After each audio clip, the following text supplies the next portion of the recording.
테슬라가 10% 넘는 급등이 나왔습니다. 왜 올라왔냐? 일각에서는 현대차는 장비를 맡긴다는 말이 있기도 있습니다. 전 세계가 테슬라의 방식을 따라하려는 듯한 모습을 보이고 있습니다. 테슬라의 방식으로 자동차를 생산하면 생산 단가가 40%나 줄어든다는 등 요인에 대한 내용인데요. 저는 개인적으로 테슬라의 이 차량 한 대당 순 마진이 타 기업 대비 압도적으로 높다는 게 먼저 생각나기도 하더라고요. 자, 그렇다면 우리는 결국 이게 어떠한 기술이고 국내에는 어떤 관련 기업이 있는지 살펴봐야 될 텐데 오늘은 이 내용들을 한번 알아보도록 하겠습니다. 자, 원래 자동차들은 어떻게 생산이 되죠? 이 100개가 넘는 부품들을 막 볼트로 조이고 용접하고 조립하고 우리가 생각하고 있는 그런 방식으로 생산이 돼요. 이거를 금속 패널 점용접 방식이라고 그럽니다. 자, 근데 테슬라는 지금 어떻게 생산을 하고 있느냐?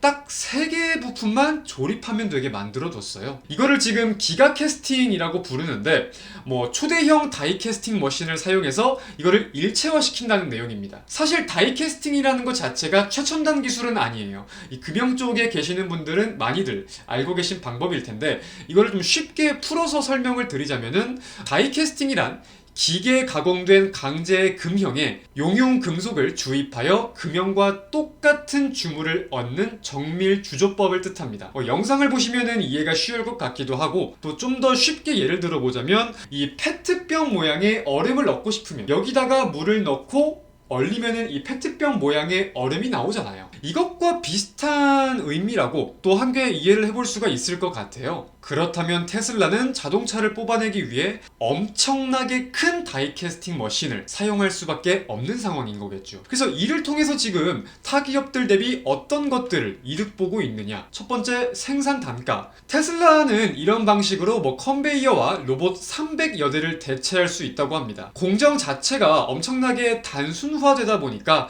부품 기준 생산 단가가 약 40% 저렴하다는 분석이 나오고 있는 상황인 것 같아요. 그리고 이어가지고는 이 치수 제어가 굉장히 정확해집니다.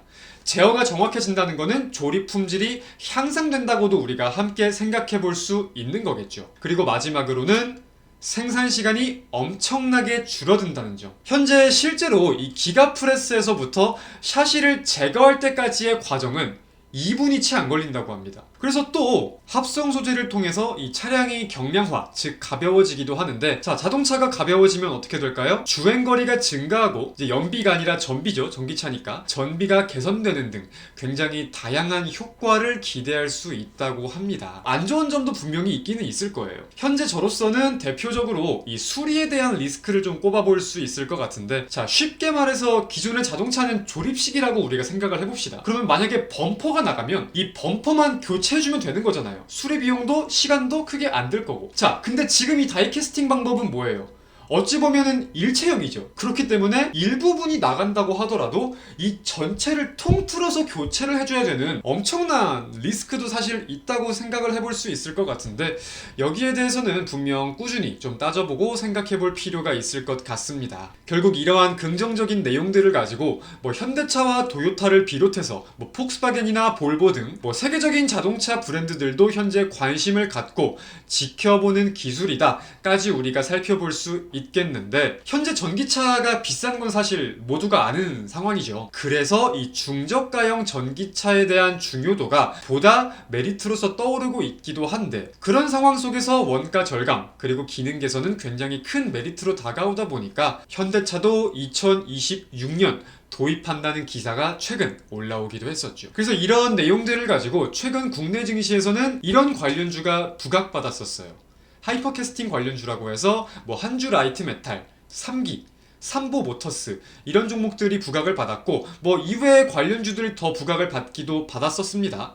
테마성을 띈 성격이 조금 어느 정도 있기는 하겠지만, 영상을 또 오늘 끝까지 보시면 다른 종목들 그리고 다른 내용들도 좀 많이 언급이 되어 있으니까 오늘 영상은 필히 좀 끝까지 한번 시청을 해보시길 바랍니다. 이 다이캐스팅 시장에 대해서도 그럼 생각을 좀 해볼 필요가 있을 것 같아요. 다시 말하면 초대형 다이캐스팅이겠죠. 실질적으로 이 진입 장벽이 굉장히 높은 사업 분야입니다. 현재 테슬라는 이탈리아의 이드라라는 기업에서 장비를 납품받고 있어요.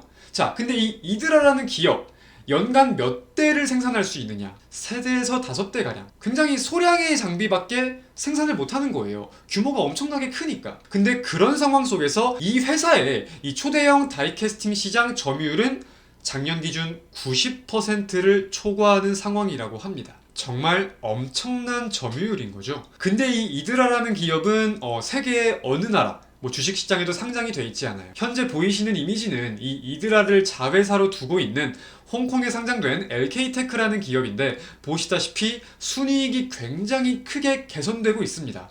이 초대형 다이캐스팅의 견인을 함께 따져볼 수 있을 거예요. 근데 그런 와중에 또 함께 살펴볼 수 있는 게 이 초대형 다이캐스팅 시장 규모일 겁니다. 현재는 이런 분석글들이 나오고 있어요. 테슬라를 이제 필두로 해가지고 중국 전기차 업체 등 굉장히 다양한 기업들의 수요가 확산될 것이라는 전망 또한 나오고 있는 상황입니다.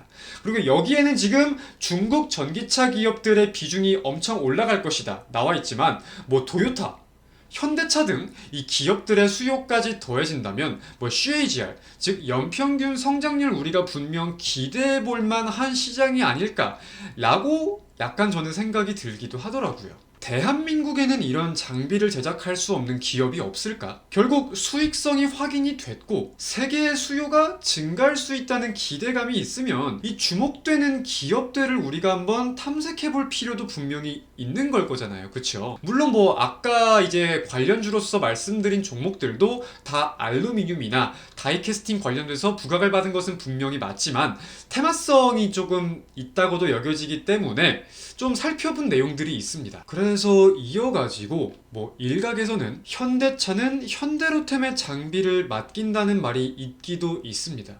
물론 신뢰할 만한 곳에서 얻어온 출처는 절대 아니에요.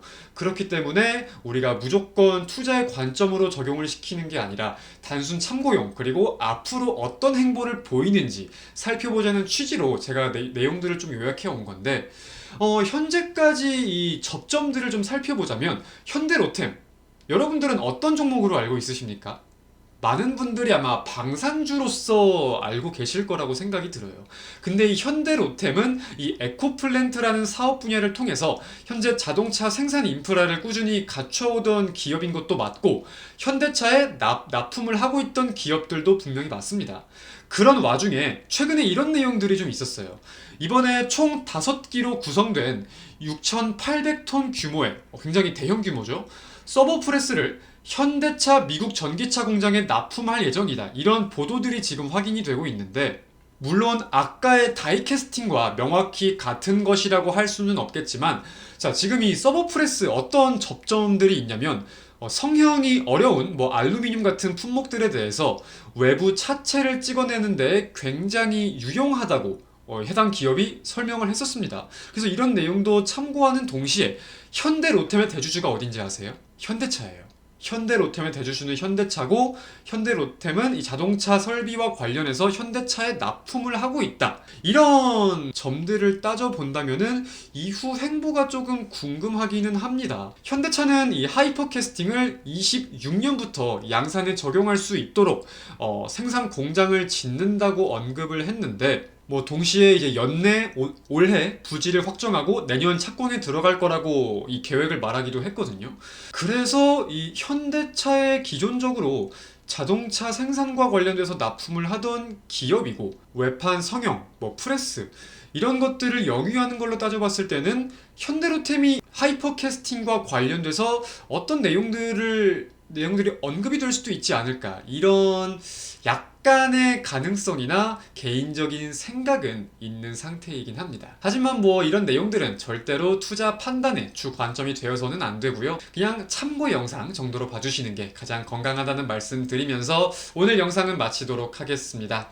언제나 오늘처럼 그리고 어제처럼 우리 개인 투자자분들을 위해 노력하는 이호수가 되도록 하겠습니다. 감사합니다.